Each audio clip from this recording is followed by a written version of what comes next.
Rights కోసం పుట్టిన వ్యక్తి ఈరోజు చనిపోవడం జీర్ణించుకోలేకపోతున్నాం. రామోజీరావు గారు నాకు 40 సంవత్సరాలుగా తెలిసాయని. ఆయన అనునిత్యం సాధన చేసింది సమాజ హితం కోసం పనిచేశారు. ఈ తెలుగు జాతి కోసం పనిచేశారు. ఒక మామూలు గ్రామంలో పుట్టి సాధారణ కుటుంబంలో పుట్టి ఒక అసాధారణమైన వ్యక్తిగా తయారు కావడమే కాకుండా ఆయన ఈరోజు చూస్తే ఒక వ్యక్తి కాదు, ఆయన ఒక వ్యవస్థ కింద తయారయ్యారు. ఆ రోజు ప్రారంభించింది మనం ఒకసారి చూస్తే మార్గదర్శితో ప్రారంభించి మార్గదర్శి అయిన తర్వాత ఈనాడు ప్రారంభించి అదే మాదిరిగా ప్రజా చైతన్యాన్ని మనం చూస్తే ఈరోజు రాష్ట్రంలో ఏ ఇంట్లో కూడా నిద్ర లేస్తానే ఈనాడు చదివితే తప్ప బయట వచ్చే పరిస్థితి ఉండదు.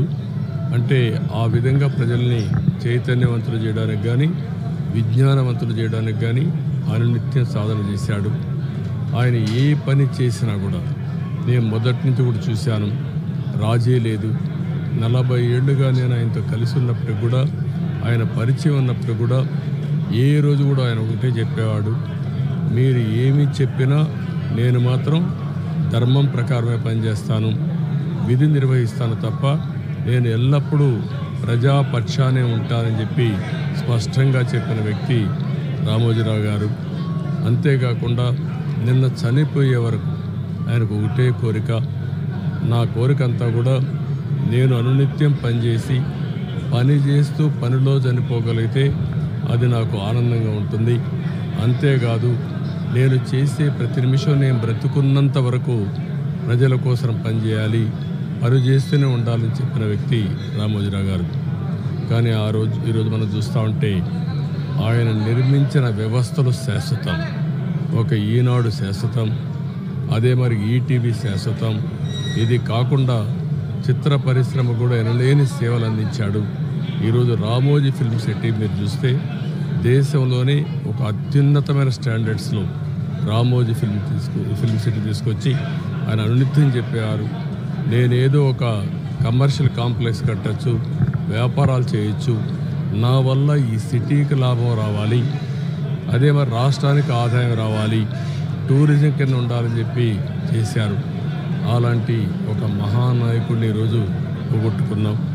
తెలుగు జాతి వెలుగు, తెలుగు వారి గుండెల్లో చిరస్థాయిగా ఉండే వ్యక్తి, అలాంటి వ్యక్తిని పోగొట్టుకోవడం చాలా బాధ అనిపిస్తుంది.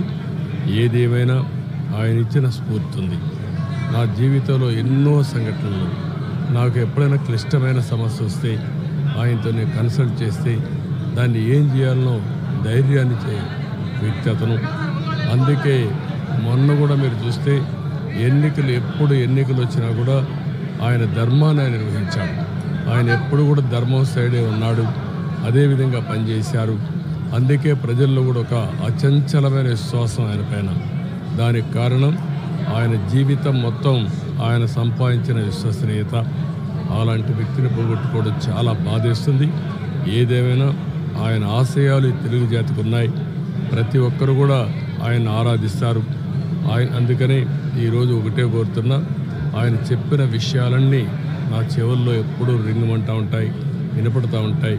తప్పకుండా మళ్ళా తెలుగు జాతిని ఏ విధంగా ముందుకు తీసుకుపోవడానికి, అదే మరి ప్రత్యేకంగా ఆంధ్రప్రదేశ్ నష్టపోయింది, ఆ రాష్ట్రాన్ని అభివృద్ధి చేయడానికి రామోజీరావు గారు ఇచ్చిన స్ఫూర్తితో ముందుకు పోతానని చెప్పి తెలియజేసుకుంటూ